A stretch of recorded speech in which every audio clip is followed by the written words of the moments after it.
नमस्कार, national news time में आपका स्वागत है। मैं आपके साथ सोनिया। आइए देखते हैं हमारे संवाददाता की एक विशेष रिपोर्ट। मैं हूं फैज खान, आप देख रहे हैं न्यूज मीडिया ग्रुप। इस वक्त हम मौजूद है जनपद गाजियाबाद उत्तर प्रदेश के ग्राम मसूरी में। हम बात करेंगे अब मिशन 2000 चुनाव के बारे में। चुनाव नज़दीक है, 4 साल 9 महीना बीत चुका है, तकरीबन 3 महीना रह चुके हैं। एक खास मुलाकात हमारे साथ एडवोकेट कुंवर अली साहब के साथ। सर, स्वागत है हमारे चैनल में।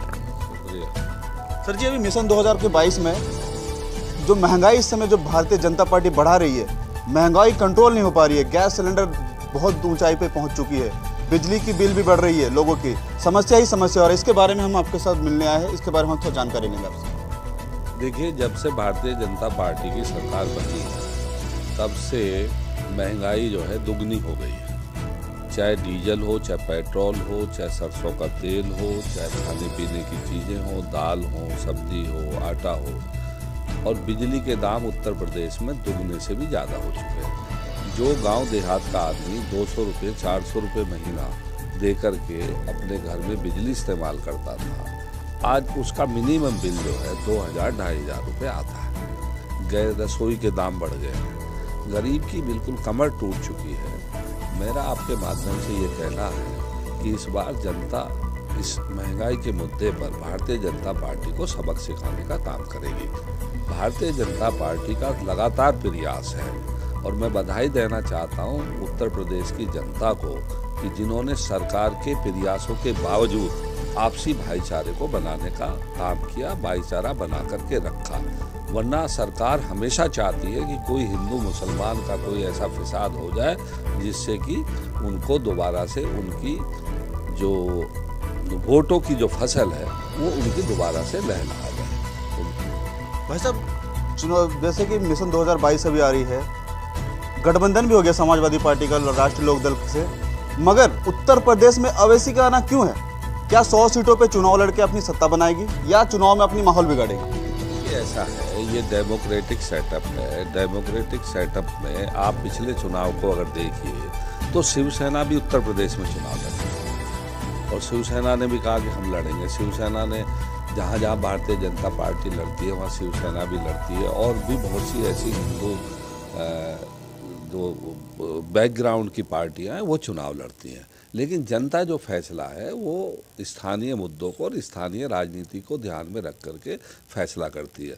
मेरा ये मानना है कि ओवैसी जी की बातें अच्छी लग सकती हैं, हम लोगों को भी अच्छी लग सकती है, कुछ हमारे मुसलमान भाई को भी अच्छी लग सकती है, लेकिन मिलिट्री में है। इन भारतीय जनता पार्टी के नेताओं को शर्म आनी चाहिए।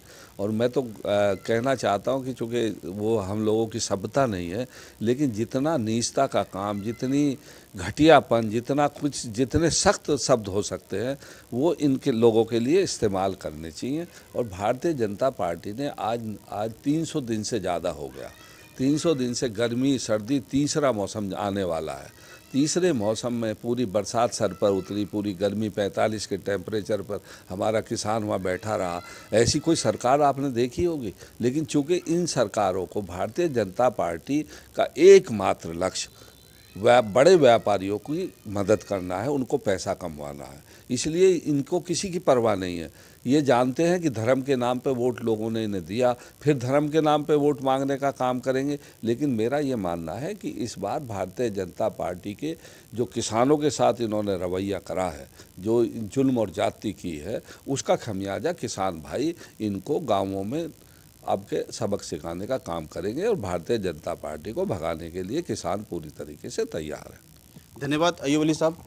पल पल की खबर आपको इसी तरह से हम मिशन 2022 के चुनाव के देते रहेंगे। देश और दुनिया की खबर देखते रहिए न्यूज़ मीडिया ग्रुप में। मैं फैज खान, जिला को भी अच्छी लग सकती है, लेकिन जब वोट डालने का समय आएगा तो वोट डालने का क्राइटेरिया दूसरा होगा।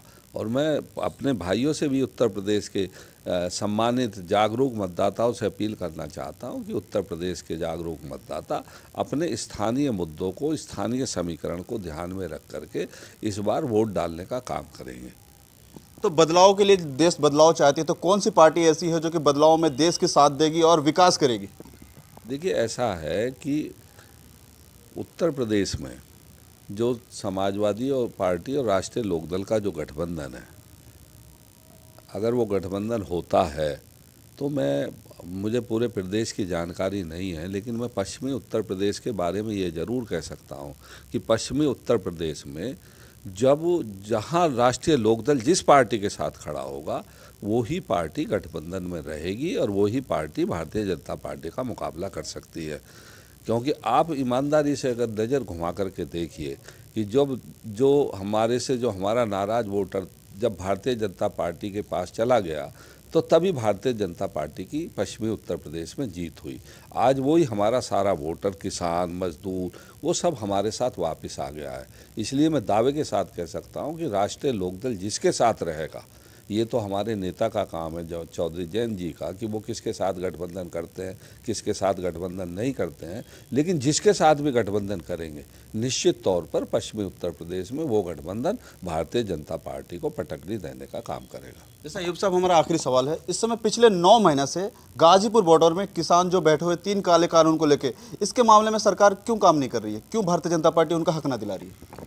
देखिए, इससे शर्म की कोई बात हो नहीं सकती है कि जो लोगों का पेट भरता हो, जिनके बच्चे बॉर्डर पर शहीद होते हों, जो हमारी सुरक्षा करते हों, चाहे पुलिस में हैं चाहे मिलिट्री में हैं, इन भारतीय जनता पार्टी के नेताओं को शर्म आनी चाहिए। और मैं तो कहना चाहता हूं कि चूँकि वो हम लोगों की सभ्यता नहीं है, लेकिन जितना नीचता का काम, जितनी